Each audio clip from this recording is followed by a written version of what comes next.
स्वागत है दोस्तों।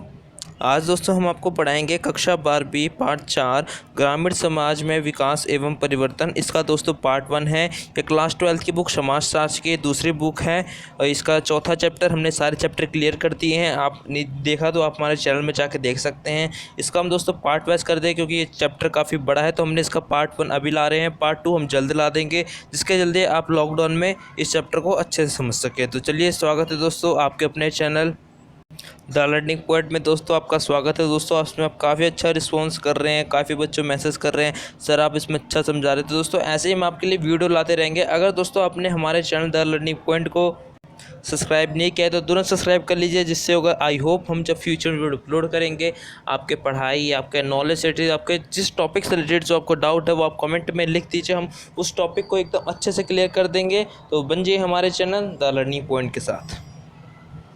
दोस्तों द लर्निंग पॉइंट आपके लिए कोचिंग एंड होम ट्यूशन ला रही है। जो बच्चों की क्लास 12 है, स्ट्रीम आर्ट्स है, तो कांटेक्ट कर सकते हैं 7011676070 पर कांटेक्ट कर सकते हैं। क्लास 12 है, जिन बच्चों के पास स्ट्रीम आर्ट्स है तो दोस्तों हम सब्जेक्ट दिखा देते हैं जो कि द लर्निंग पॉइंट आपको प्रोवाइड करा रही है आर्ट्स के बच्चों को उनके सब्जेक्ट। जैसे कि दोस्तों आप अपनी स्क्रीन के ऊपर देख पा रहे हैं सब्जेक्ट है जो द लर्निंग पॉइंट आपको दे रहा है। Political science, history, sociology, Hindi, English. दोस्तों ये काफ़ी बच्चों के पास यही सब्जेक्ट होते हैं। तो और इन सोशोलॉजी से काफ़ी बच्चों के पास इकोनॉमिक्स होते हैं, तो वो भी हमको कॉल कर सकते हैं इकोनॉमिक्स के लिए भी। तो आप बन जाइए हमारे चैनल द लर्निंग पॉइंट के साथ। दोस्तों अगर ये आप हमसे 5 सब्जेक्ट द लर्निंग पॉइंट से पढ़ते हैं तो हम आपको एक फ्री सब्जेक्ट फिज़िकल एजुकेशन भी दे देंगे। दोस्तों कई बार होता है कि काफ़ी बच्चे फिज़िकल एजुकेशन में ध्यान नहीं देते और उनका जो बोर्ड के पेपर होते हैं, जो बच्चे 11 से क्लास 12 में गए उनका बोर्ड का पेपर है। आई होप अगर कोई बच्चा फेल हो जाता है किसी सब्जेक्ट में तो उसको बचा लेता है। तो चलिए दोस्तों स्टार्ट करते हैं। आज हम पढ़ेंगे कक्षा 12वीं पाठ 4 ग्रामीण समाज और विकास परिवर्तन। इसमें हम ग्रामीण क्षेत्रों के बारे में पढ़ेंगे। इसका दोस्तों पार्ट 1 है। पार्ट 2 आपको जल्द ही मिल जाएगा, आज शाम को ही मिल जाएगा या कल तक मिल जाएगा आपको पार्ट 2। तो चलिए दोस्तों स्टार्ट करते हैं चैप्टर को। दोस्तों सबसे पहला हमारा टॉपिक आता है बेगार किसे कहते हैं। बेगार किसे कहते हैं, बेगार से आप क्या समझते हैं, बेगार की परिभाषा बताइए। तो चलिए जानते हैं। बिना मजदूरी के बलपूर्वक कराए जाने वाले काम को बेगार कहते हैं। अगर आप कोई मालिक हैं, ये कोई मजदूर है, आप उसको ना पैसे दे रहे ना कुछ दे रहे और उससे आप काम कराए जा रहे हो, तो आप उसके साथ क्या कर रहे हो, बेगार कर रहे हो, उसका क्या कर रहे हो, शोषण कर रहे हो। तो मतलब बेकार क्या होता है, अगर कोई मजदूर है आप उसे पैसे नहीं देते, आप उसे काम करा रहे हो, शारीरिक रूप से भी पीड़ा दे रहे हो, मानसिक रूप से भी पीड़ा दे रहे हो और उसके घर वालों की से पीड़ा मिल रही कि आप पैसे क्यों नहीं ला रहे, तो क्या मजदूर पूरी तरह से हार जाता है। मजदूर क्या करता है, आत्महत्या कर लेता है। तो इसी के कहते हैं दोस्तों बेगार, मतलब बिना मजदूरी के बलपूर्वक कराए जाने वाले काम को बेगार कहते हैं। और बेगार सॉरी इधर बेगार आएगा, जल्दी से लिखा गया। और दोस्तों वो बेकार करने वाले मजदूरों को बंधुआ मजदूर भी कहते हैं। जो बेकार करने वाले जो मजदूर हैं उन, अगर आपके सामने दोस्तों क्वेश्चन आ जाए बंधुआ मजदूर किसे कहते हैं, अगर आपके सामने क्वेश्चन आ जाए बेकार मजदूर किसे कहते हैं, दोस्तों दोनों टॉपिक एक है, कंफ्यूज मत होना, क्योंकि काफ़ी बच्चे कंफ्यूज है। बंधुआ सर आपने समझाया नहीं तो हमने लिखा नहीं। दोस्तों बेगार और बंधुआ एक ही है। अगर आपके सामने बंधुआ मजदूर किसे कहते हैं तो आप इसे लिख दोगे आलान से कि बिना मजदूरी के बलपूर्वक कराए जाने कार्य को बेगार कहते हैं या बंधुआ मजदूर कहते हैं। चलिए दोस्तों अगला टॉपिक हम देखते हैं। अगला टॉपिक हमारे में क्या है। अगला टॉपिक है दोस्तों समर्थन मूल्य क्या है। समर्थन मूल्य दोस्तों इंपॉर्टेंट है काफ़ी ज़्यादा, मैं आपको समझा देता हूँ। तो कलर ले लेता हूँ मैं। दोस्तों समर्थन मूल्य क्या है। समर्थन मूल्य सरकार किसानों को एक फसलों को बेचने का एक न्यूनतम मूल्य तय करती है। जो सरकार होती है वो क्या काम करती है, किसानों को जो उनकी फसल होती है उन्हें बेचने का एक न्यूनतम मूल्य उनका जो रहता है वो अच्छे समझाता हूँ। तो सरकार होती है किसानों को फसलों बेचने का एक न्यूनतम मूल्य तय करती है जिसे समर्थन मूल्य कहते हैं।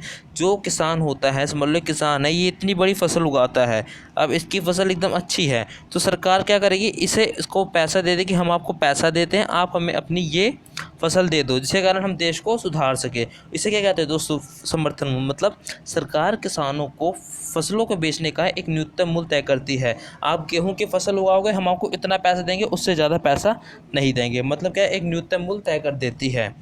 किसानों के पास इसके तहत उत्पादों को निजी व्यापारियों को बेचने का विकल्प खुला रहता है। और सरकार ये नहीं कहती कि आप ही हमें बेचो, आप निजी व्यापारियों को बेच सकते हैं जो कि आपसे हमसे ज़्यादा पैसा लेते।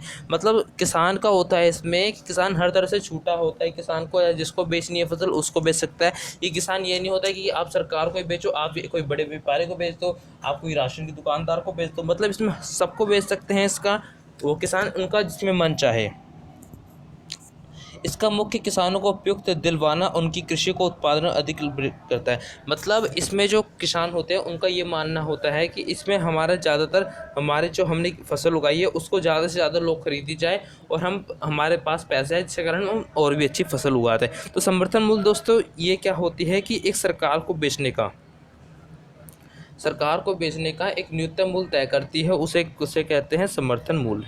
फसलों बेचने का एक न्यूनतम, जो सरकार होती है वो किसानों को एक फसल बेचने जो उनकी फसल होती है उसका एक न्यूनतम मूल्य तय कर देती है कि किसान मुझे इतनी रेट में अपनी फसल बेचेगा। तो दोस्तों समर्थन मूल्य।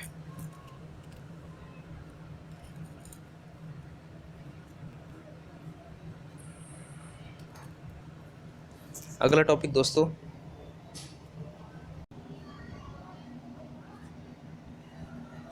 निर्धन, मतलब आपको सवाल सुनाता हूँ कि निर्धन क्षेत्र में जहाँ परिवार के पुरुष सदस्य वर्ष अधिकतर समय हिस्सा कोने कोने बाहर काम करते बताते हैं, जो गरीब गांव रहते हैं, जो गरीब विलेज रहते हैं, मतलब गांव जहाँ पर ज़्यादातर गरीब लोग रहते हैं, तो वहाँ के जो पुरुष रहते हैं वो क्या काम करते हैं, शहरों की तरफ जाते हैं अपना काम बढ़ाने के लिए, मतलब अपने बेरोजगारी को ख़त्म करने के लिए। लेकिन जो वहाँ पर जो पुरुष आते हैं, जो उनकी महिला होती हैं, उनकी महिला क्या काम करती है, उनकी महिला वो खेती जो वहाँ के उनके पुरुष की खेती होती है, जो गाँव में उनके जो खेत होते हैं उसको संभालने लग जाती हैं, वहीं पर वो फसल जोतने लग जाती है। तो मतलब वहाँ कृषि का मूल रूप से महिलाओं का कार्य बन जाता है। अब क्या, जब पुरुष चले गए जो खेत को कौन संभालेगा, महिला संभालेगी। फिर महिला कृषि मजदूरों का मुख्य स्रोत बन जाती है। फिर महिलाओं से मजदूरी करने का, फिर जो पुरुष लोग मजदूरी करते हैं फिर उसको हट के जब पुरुष लोग चले जाते हैं तो फिर महिला मजदूरी करते हैं। तो क्या हो जाता है, महिला में भी कृषि मजदूरों का मुख्य स्रोत, जो महिला होती है वो भी कृषि का एक मुख्य स्रोत बन जाती हैं, उभर जाती हैं। हाँ, इसे कृषि मजदूरी का महिलाकरण कहते हैं। मतलब आप सीधा सा टॉपिक समझे, अगर कोई गरीब, जैसे समझ लो आपको एग्जांपल देता हूँ, जो आप मेरी वीडियो सुन रहे हो, जैसे आप हो, आप क्या काम करो, आप एक गरीब गांव में रहते हो। ऐसे एग्जांपल दोस्तों समझा रहा हूँ, आप एक गरीब गांव में रहते हो, ठीक है। अब आपकी जो पत्नी है, आप अपने बच्चों के साथ रहते हो, लेकिन आप अपनी पत्नी अपने बच्चों को अच्छी तरह से पालन पोषण नहीं कर पाओगे, आपके पास इतनी इनकम नहीं आ रही। तो आप क्या काम करोगे, बड़े बड़े जो शहर है जहाँ पर पैसा अच्छा मिलता है वहाँ पर चले जाओगे, जिसके तहत आपको अपनी पत्नी से दूर, बच्चों से दूर हो जाएंगे। फिर जो आपके जो खेत में जो वो गांव जहाँ से आप छोड़े थे, जो गांव वहाँ पर जो खेत हैं उसको कौन संभालेगा, उसको महिला संभालेंगी। अब बच्चे संभाल सकते, बच्चे छोटे छोटे हैं तो उसे क्या बन जाए, महिला संभालेंगी। अब महिलाएं कृषि के ऊपर सारा काम करेगी, तो दोस्तों वो क्या हो जाएगा, महिलाकरण। दोस्तों अगला टॉपिक आता है रैयतवाड़ी प्रथा क्या होती है। रैयतवाड़ी प्रथा कृषि के भूमि प्रबंध की वो व्यवस्था होती है जिसमें कृषक स्वयं ही सरकार को टैक्स देता है। अब आपको मैं एक समझाता हूँ एग्जाम्पल के तौर पर। ये किसान है, इसने फसल उगाई, समझ लो ये वाला किसान है और ये राजा है बड़ा वाला। इसने फसल उगाई, जो फसल का जो टैक्स था, जो उसके पास किसान का पैसा है, वो सीधा सरकार को देगा। मतलब रैयतवाड़ी प्रथा के तहत सरकार और किसानों का सीधा संबंध होता था टैक्स चुकाने, मतलब भू राजस्व चुकाने में। तो इसे दोस्तों क्या कहते थे, रैयतवाड़ी प्रथा। अब इसकी डेफिनेशन आपको मैं स्क्रीन के ऊपर दे दी है, आप इसको ऐसे पेपर में एज इट इज़ नोट कर दीजिए। आपको पूरे के दो जितने नंबर क्वेश्चन आए, दो तीन के अलावा ज़्यादा से नहीं आता। रैयतवाड़ी प्रथा कृषि की भूमि प्रबंध की वो व्यवस्था होती है जिसमें कृषक स्वयं ही सरकार को टैक्स चुकाने के लिए जिम्मेदार होता है। अगला दोस्तों आता है बेनामी बदल से आप क्या समझते हैं।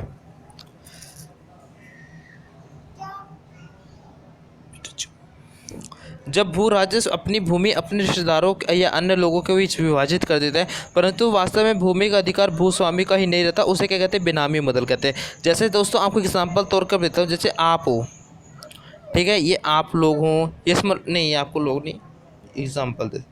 जैसे दोस्तों आजकल के जो बड़े बड़े नेता होते हैं उनके पास इतना पैसा कहाँ से आता है, वो क्या काम करते हैं दोस्तों, जो उनके जो रिश्तेदार होते हैं वो उनको उनकी ज़मीन वो अपनी ज़मीन उनको दे देते हैं, लेकिन अधिकार किसका रहता है, इन्हीं का रहता है। बस उनके लिखा रहता है कि हाँ ये इन्हीं की ज़मीन है, लेकिन अधिकार उसका रहता है, जमींदार का। यही लोग आज बड़े नेता लोग करते हैं, तभी उनके पास इतने सारे पैसे हैं।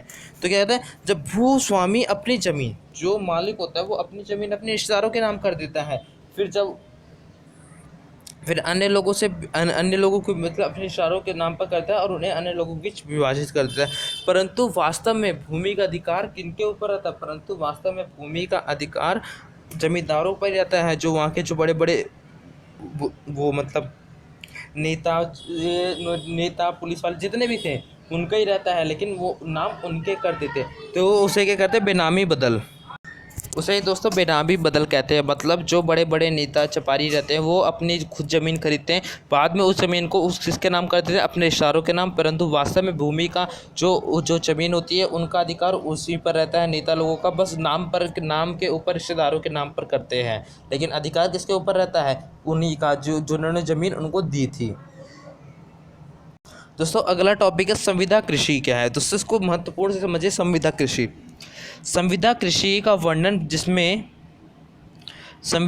का वर्णन जिसमें बहुराष्ट्रीय कंपनियां उगाई जाने वाली फसलों की पहचान करती है, बीज तथा अन्य वस्तुएं उपलब्ध करती है। संविदा कृषि दोस्तों कौन कराती है? जो बड़ी बड़ी विदेशी कंपनियां होती है। इसमें भारत सरकार कृषि के ऊपर कुछ काम नहीं करती ना, कुछ उनके ऊपर निर्भर रहती है। इसमें सारा काम कौन रहता है? बहुराष्ट्रीय कंपनियां, जो कि बड़ी बड़ी जो कंपनियां रहती हैं वो इन्हीं के ऊपर काम करती हैं। संविदा कृषि दोस्तों मैं आपको एक अगला जो टॉपिक है उसमें समझा दूंगा संविदा कृषि क्या होता है। तो मतलब दोस्तों इसमें क्या होता है, जो संविदा कृषि के तहत जो बहुराष्ट्रीय कंपनी, जो बड़ी बड़ी कंपनियां होती हैं, वो जो किसानों को होती हैं, वो किसानों को अच्छे अच्छे फसलें देती है, कीटनाशक दवाई देती है, ट्रैक्टर उपलब्ध कराती है, नई नई टेक्नोलॉजी के वो सामान उपलब्ध कराते हैं, जिससे कारण जो फसल वो अच्छी उगे और जल्दी से जल्दी फसल उग के हमको अच्छे पैसा मिल जाए। तो यही दोस्तों संविदा कृषि के ऊपर भारत सरकार का कोई हाथ नहीं होता, सारा किसके काम होता है? बहुराष्ट्रीय कंपनियों के ऊपर होता है। अब दोस्तों आपको इसमें अच्छे समझ आ जाएगा इस टॉपिक में। संविदा कृषि में कंपनियां किसानों को संपूर्ण तकनीकी सहायता देती है। जैसे ही दोस्तों मैंने आपको बता रखा है, संविदा कृषि में जो बहुराष्ट्रीय कंपनी होती है कि सरकार इतनी तकनीकी सहायता देती नहीं है किसानों को, तो क्या काम करती है? बहुराष्ट्रीय कंपनी के ऊपर सौंप देती है, जिसके कारण किसानों को कर्जे तो आ जाता है, लेकिन वो उनके ऊपर टेक्नोलॉजी भी बड़ी सारी दे देते हैं कि हम आपको ट्रैक्टर दे रहे हैं, ट्रैक्टर से बच्चों की टेक्नोलॉजी दे रहे हैं, एक ऐसी दवाई दे रहे हैं, आज आप अपने खेत में उगाओगे अगले दिन फसल आ जाएगी। मतलब ऐसी बड़ी बड़ी कीटनाशक दवाइयाँ होती हैं। तकनीकी के साथ साथ पैसा भी प्रदान करते हैं कि हम आपको पैसा भी देंगे, बस आप जल्दी जल्दी फसल उगा दो। ये कौन काम करते हैं? उससे बहुराष्ट्रीय कंपनी, जो विदेशी कंपनियां होती हैं।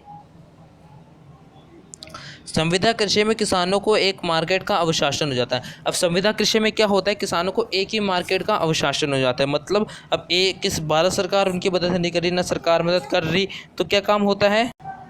और दोस्तों इसी के तहत जो संविदा कृषि में ना उनको आश्वासन हो जाता है कि आज हमारी यही है, हम इसी में काम करेंगे, हमारी जो पूंजी होगी, जो हमारा पैसा होगा वो बहुराष्ट्रीय कंपनियां देखिए, हम सरकार के ऊपर कोई निर्भर होते। दोस्तों इसी कारण हमारे देश में गरीबी आ जाती है, हमारे देश में फसल नहीं होती, क्योंकि जो कृषि होते हैं वो क्या काम करते हैं दोस्तों, वो भारी बहुराष्ट्रीय कंपनी ऊपर निर्भर हो जाते हैं। अब उन्हें पैसा दे देते हैं, उन्हें ही सारा फसल देते हैं, तो हमारे पास क्या था? हमारे पास कुछ नहीं आता। इसी कारण देश में दोस्तों गरीबी आ जाती है। संविदा कृषि ने कंपनियों किसानों को गारंटी देती है और पहले फसल को निश्चित मूल्य में उत्पादन खरीद लेती है। और संविदा कृषि क्या काम करती है दोस्तों? संविदा कृषि के तहत जो बहुराष्ट्रीय कंपनी होती है वो संविदा कृषि में आती हैं। जो बहुराष्ट्रीय कंपनी दोस्तों संविदा कृषि में आती है, तो संविदा कृषि के तहत वो कहती हैं, सरकार पहले कहती है कि हम आपको पैसे दे रहे हैं, हमको ये फसल बेच दो, लेकिन जो संविदा कृषि के तहत क्या करती है, जो बहुराष्ट्रीय कंपनी है ना, वो सरकार से ज़्यादा उनको पैसे दे देती है किसानों को। अब भैया किसी को पैसे करा लेते दे तो अपनी जान भी देने के लिए तैयार हो जाते हैं। आजकल ऐसे ऐसे बंदे देखे हैं। तो क्या काम करती है कि वो सरकारों को पैसा नहीं देती, वो क्या काम करती हैं, वो बहुराष्ट्रीय कंपनियों को पैसा दे देती हैं। वो मतलब सोचती है कि हमारे पास पैसा है, हमारे देश का कोई मतलब नहीं है, तो ये ऐसे कुछ हो। तो संविदा कृषि के कारण जो किसान होते हैं ना, वो क्या काम करते हैं, वो ये काम करते हैं जिसके तहत जो बहुराष्ट्रीय कंपनी उन्हें लालच देती है, हम आपको इतना पैसा देंगे, आप हमारे ऊपर निर्भर हो जाओ, हम आपको इतनी सारी टेक्नोलॉजी देंगे जिसके कारण आपकी कृषि अच्छी हो जाए, आप हमको सारा अनाज देते रहना। जिसके तहत क्या होता है, ये बड़े बड़े देशों में आर्थिक सहायता अच्छी हो जाती है, लेकिन जो हमारे देश के अंदर हमारे किसान बड़े बड़े देशों को आर्थिक सहायता, जिसके कारण उनकी आर्थिक सहायता अच्छी हो जाती है और हमारे देश में कुछ नहीं हो पाता। तो दोस्तों इसी कारण जो बहुराष्ट्रीय कंपनियां वो बैन हो रही हैं, काफ़ी सारी बंद भी हो चुकी हैं। तो इसका पूरा मतलब आप देख सकते हैं कि संविदा कृषि के तहत जो बहुराष्ट्रीय कंपनी होती हैं वो क्या काम करती हैं, वो किसानों को खरीद लेती है, उनके ऊपर जुर्म भी करती हैं। और मैं आपको अगले ही पार्ट में बता दूंगा जुर्म कैसे करती है किसानों के ऊपर। तो चलिए जानते हैं।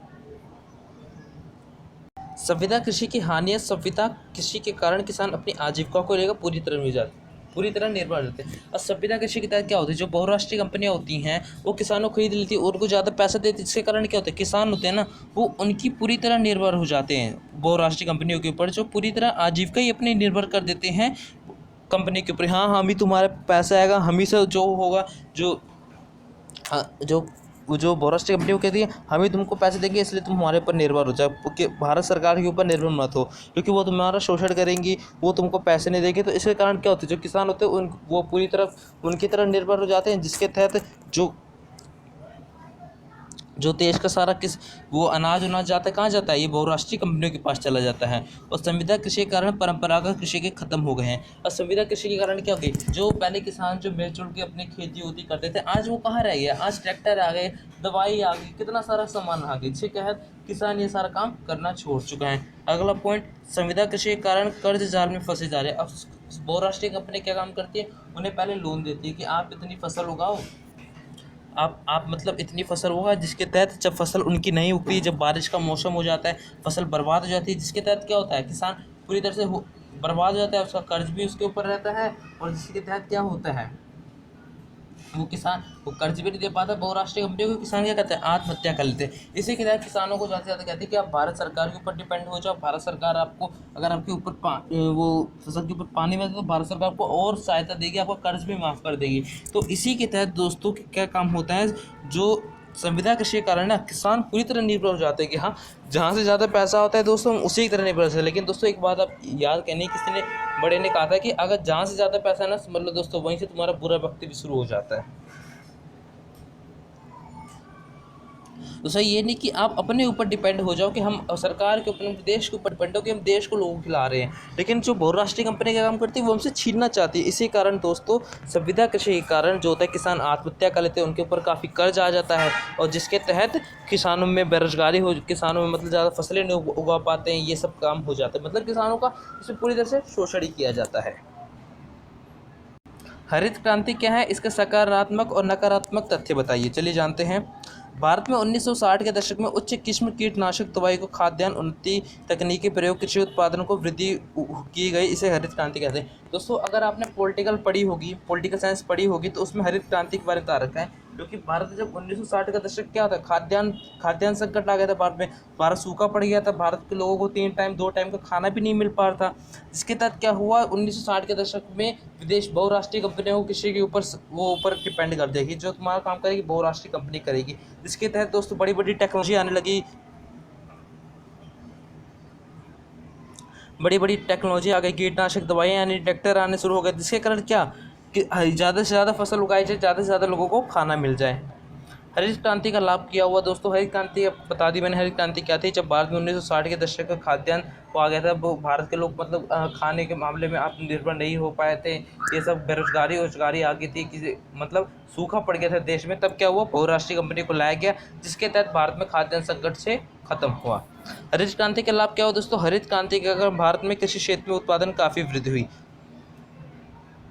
कृषि क्षेत्र में हरित क्रांति के कारण क्या हुआ, हरित क्रांति के कारण भारत में कृषि क्षेत्र पर काफ़ी वृद्धि हुई, किसानों के ऊपर ये उनको नई नई टेक्नोलॉजी मिलने लगी, जिसके कारण फसल उगाने लगे, जिसके कारण उनका फायदा हुआ। हरित क्रांति के कारण भारत में खाद्यान्न मामलों में आत्मनिर्भर हो गया, मतलब जो खाद्यान्न के मामले थे उसमें आत्मनिर्भर हो गया। इसलिए जो आज हमारे देश को जो मोदी जी कहते हैं कि हमें आत्मनिर्भर होना चाहिए, तो उसी समय देखो आज हमारा देश आत्मनिर्भर हुआ, तब तक आज हमारा देश खाद्यान्न के मामले में आत्मनिर्भर है, खुद ही अनाज उगाता है, खुद ही हम लोग खाते हैं। तो यही हमारे देश के प्रधानमंत्री कहना चाहिए, अगर उस समय आत्मनिर्भर बन गया ताकि हम हो सके, तो अगर हम अब आत्मनिर्भर बन गए तो आगे वाली हमारी पीढ़ी भी आत्मनिर्भर हो जाएगी। दोस्तों यहीं से आपको एक एग्जाम्पल मैंने समझाया कि आत्मनिर्भर क्या होता है। हरित क्रांति के कारण जिससे कई कृषि तकनीकी अपनाएगी, मतलब बहुत तकनीकी अपनाएगी, जिसके तहत बड़े बड़े बीज, बड़े बड़े कीटनाशक दवाई प्रयोग है, जिसका उपयोग बढ़ चढ़ के किया गया, मतलब बढ़ चढ़ के किया गया, ताकि ज़्यादा से ज़्यादा फसल उगे, ज़्यादा से ज़्यादा लोगों को खाना मिले, ताकि भारत एक गरीब देश ना कहलाए। अगला है दोस्तों, हरित क्रांति की हानियाँ क्या थी। हरित क्रांति के लाभ, पहले हरित क्रांति की हानि बोलते हैं। हरित क्रांति का लाभ भारत के कुछ ही प्रदेशों में पड़ा। जो हरित क्रांति का जो लाभ था दोस्तों, वो भारत के कुछ ही प्रदेशों में पड़ा। कौन कौन से प्रदेश थे दोस्तों, मैं आपको स्क्रीन के ऊपर दिखा देता हूँ एक बार। जो हरित क्रांति हुई, जब देश में खाद्यान्न के मामले में देश को वो करा गया कि खाद्यान्न देश में आए, देश में सूखा पड़ा है, ये सब देश को हटाया जाए, तो इसका जो लाभ है ना दोस्तों, ये कुछ ही देशों पर पड़ा जहाँ पर ज़्यादा खेत, जहाँ नहीं कुछ ही राज्यों पर पड़ा जहाँ पर ज़्यादा खेत थे, जहाँ पर कृषि ज़्यादा थे, जहाँ पर टेक्नोलॉजी ज़्यादा थी, वहीं पर राज्यों पर कृषि की अर्थव्यवस्था में सुधार गया। दोस्तों कहाँ पर पड़ा? पश्चिमी उत्तर प्रदेश, पंजाब, हरियाणा देखने में मिला भारत के बाकी प्रदेशों खाद्यान्न संघर्ष हुआ। मतलब जहाँ पर ज़्यादा खेत थे, जहाँ पर ज़्यादा किसान थे, तो वहाँ पर खाद्यान्न के मामले में राज्य आत्मनिर्भर बन गया था। लेकिन जहाँ पर ज़्यादा वो खेत तो नहीं थे, वहाँ आत्मनिर्भर नहीं बने। इसके कारण भारत के अब बाकी प्रदेश खाद्यान्न संकट से गुजर रहे थे। औपनिवेशिक भारत में अंग्रेजों ने दो भूमि प्रणाली अपनाई थी। दोस्तों औपनिवेशिक भारत में अंग्रेजों ने दो भूमि प्रणाली कौन सी अपनाई थी, चलिए जानते हैं। पहले थी जमींदारी कर व्यवस्था। इसमें दोस्तों मैं आपको एग्जांपल दे समझा देता हूँ दोस्तों, जिसके तहत आपको अच्छे समझ आ जाए। रुकिए 2 मिनट। हाँ दोस्तों समझिए, किसान है, ये फर्स्ट वाला किसान है, ठीक है। ये सेकंड वाला कौन है, जमींदार है। थर्ड वाला ये राजा है। अब इस मान लो ये किसान की, इतना बड़ा किसान का खेत है, ठीक। अब किसान ने फसल उगा ली, यहाँ पर सारी फसल जितनी भी थी, गेहूँ की जो फसल थी वो उगा ली। अब किसान ने क्या काम करा, अब जो किसान के ऊपर जो टैक्स था, जो किसान के ऊपर जो सरकार को पैसे देते, वो सीधा सरकार को देगा, वो पहले ज़मींदार को देगा। ज़मींदार इसमें किसान से आधा उसका खेत ले लेगा, उसके ऊपर शोषण करेगा कि और पैसे दो और पैसे दो। इसमें सरकार से कोई नहीं है, ज़मींदार से हैं, तो कि फिर ज़मींदार अपने पास किसान के पैसे रख लेगा, फिर थोड़े से जो पैसे अपने पास रखेगा, फिर बाकी पैसे राजा को देगा। इसमें किसका घाटा हुआ, इसमें किसान का घाटा हुआ, राजा का घाटा हुआ, और कौन सुरक्षित हुआ, जमींदार सुरक्षित। लेकिन दोस्तों अब ये प्रथा खत्म कर दी गई, जिसके तहत किसानों के ऊपर इतना ज़्यादा शोषण ना किया जाए। तो आपको अच्छे समझ आ गया था। इस प्रणाली में जमींदार भूमि का स्वामी माना जाता था, और सरकार कृषक को सीधा संबंध नहीं होता था, और सरकार का सीधा संबंध नहीं होता था, बल्कि जमींदार किसानों से कर लेकर सरकार को देता था। इस व्यवस्था में जमींदार द्वारा कृषकों को बड़े स्तर पर शोषण किया जाता था। तो दोस्तों यही होता है कि जमींदारी व्यवस्था में होता है कि इसमें किसानों का ना काफ़ी ज़्यादा शोषण किया जाता है, किसके द्वारा, जमींदारों के द्वारा। फिर दोस्तों अगली आती है रैयतवाड़ी व्यवस्था।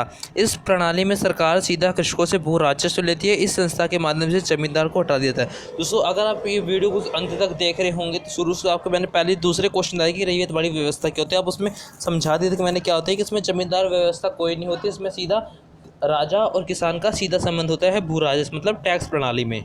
अगला, भारत में किसानों ने आत्महत्या की प्रकृति बढ़ रही है, इसके कारणों के प्रकाशित। भारत में किसान इतने ज़्यादा आत्महत्या क्यों कर रहे हैं, ये हमारे दोस्तों मेन इंपॉर्टेंट क्वेश्चन बन सकता है। या एक और क्वेश्चन आ सकता है, भारत में किसान ज़्यादातर आत्महत्या क्यों कर रहे हैं या किस कारण कर रहे हैं, क्या उनको प्रकृति आ रही है। तो क्या देखते हैं, भारत में कृषि उत्पादन की लागत बढ़ती जा रही है, जिसके कारण कृषि ऋण लेने के लिए मजबूर होता जा रहा है। इसके चलते उन ऋण का बोझ उतना ज़्यादा बढ़ जाता है, इसके चलते किसान आत्महत्या कर ले। अब मैं दोस्तों एक एग्जाम्पल के तौर पर समझा देता हूँ।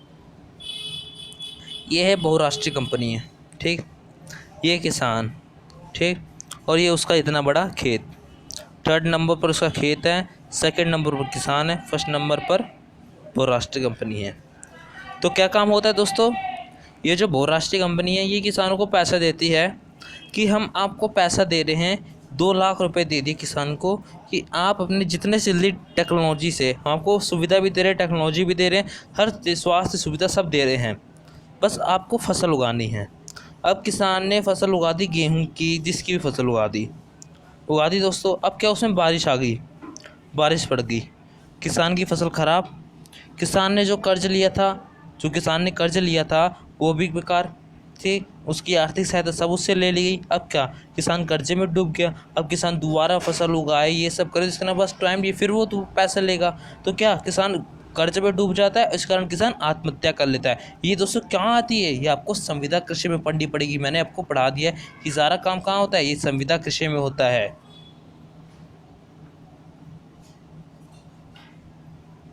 भारत में किसानों की आत्महत्या के कारण उनके परिवार का भरण पोषण, जब किसान कर्ज ले लेता है तो उस कर्ज को ज़्यादा चुकाना उनके ऊपर रहता है। अब भरण पोषण भी किसान नहीं कर पाते अपने बच्चों का, इसी कारण किसान क्या करते हैं, आत्महत्या कर लेते हैं। भारत में कई बार फसलों की बर्बादी के कारण किसान आत्महत्या कर लेते हैं। जैसे उनके फसल बर्बाद हो जाते हैं तो किसान क्या काम कर लेते हैं, आत्महत्या कर लेते हैं। अगला सो बन सकता है, अरे हाँ दोस्तों, अगला आता है कि हरित क्रांति में, सॉरी वो अगला आता है, हरित क्रांति में क्षेत्रीय असमानताओं पर विधि करिए। जो हरित क्रांति है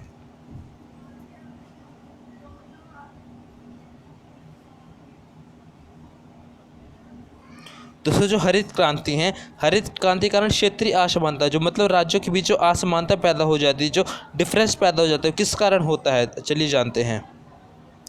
भारत में हरित क्रांति के कारण, अब दोस्तों असमानता कैसे पैदा होती है, अगर आपको कोई दोस्त है, उसको कोई सरकार उसे जो टीचर है उसे ज़्यादा नंबर दे रहा है, आपको कम नंबर दे रहा है, करा आपने वही है, लिखा आपने वही है, तो क्या एक असमानता पैदा हो गई ना, आप में डिफरेंस हो गया ना। तो वैसे ही दोस्तों हरित क्रांति कहता है कि कुछ राज्यों को उसका लाभ हो गया लेकिन कुछ राज्यों का लाभ नहीं हुआ, तो क्या कारण, उसके बीच में असमानता हो गई। तो देख सकते हैं भारत में हरित क्रांति के कारण पंजाब, हरियाणा तथा पश्चिमी उत्तर प्रदेश खाद्यान्न में वृद्धि हुई, बाकी प्रदेशों में खाद्यान्न संकट से गुजर रहा था। भारत में हरित क्रांति के कारण कुछ ही क्षेत्र में तकनीकी बदलाव हुए, अधिक विकसित हो गए, जबकि अन्य क्षेत्र काफ़ी थे, मतलब जो जहाँ पर कृषि थे, जहाँ पर मजदूर लोग अच्छे थे, वहाँ पर बदलाव अच्छे हो गए, जहाँ पर ये मजदूर जना कृषि थी वहाँ पर कुछ ज़्यादा बदलाव नहीं हुए। अगला देखते हैं, हरित क्रांति के चलते भारत में कुछ ही क्षेत्र कृषि उत्पादन में सुधार होते हुए मजदूर की मांग बढ़ रही थी, वहीं दूसरी और बाकी राज्यों में स्थिति बेकार थी। अब दोस्तों क्या हुआ, हरित क्रांति के कारण जो हरित क्रांति के चलते भारत में कुछ ही क्षेत्रों में कृषि उत्पादन बढ़ा है, मतलब कुछ ही क्षेत्रों में कृषि उत्पादन बढ़ गया, हाँ भाई बढ़ गया कृषि क्षेत्रों में कृषि उत्पादन। अब दोस्तों जो वहाँ पर कृषि उत्पादन बढ़ा, हाँ आप एक ज़ाहिर तौर पर एग्जाम्पल तौर सुन, जहाँ कृषि उत्पादन बढ़ा वहाँ पर कृषकों को पैसे मिलने लगे, मतलब किसानों को पैसे मिलने लगे। अब जहाँ पर कृषि उत्पादन नहीं बढ़ा तो वहाँ के किसान क्या हो गए, वहाँ के किसान वहाँ पर पलायन हो गए, मतलब दिहाड़ी मजदूर की तरह काम करने के लिए चले गए वहाँ पर। तो क्या काम करा, तो वहाँ के जो जहाँ के मजदूर वहाँ चले गए थे काम करने के लिए, तो वहाँ पर उनकी कृषि कौन संभालेगा, उनकी महिला। तो इसे क्या कहते दोस्तों, महिलाकरण। आपके 3 टॉपिक यही क्लियर हो गए दोस्तों, एक ही बताइए, एक ही आंसर में। अगला दोस्तों, अतः स्पष्ट है कि हरित क्रांति के कारण क्षेत्रीय असमानता को बढ़ावा मिला है, अर्थात हरित क्रांति का लाभ भारत के गिने चुने राज्यों में मिला है। मतलब ये हम मान सकते हैं कि हरित क्रांति का लाभ भारत के गिने चुने राज्यों में मिला है, मतलब डिफरेंस बिटवीन हुआ है।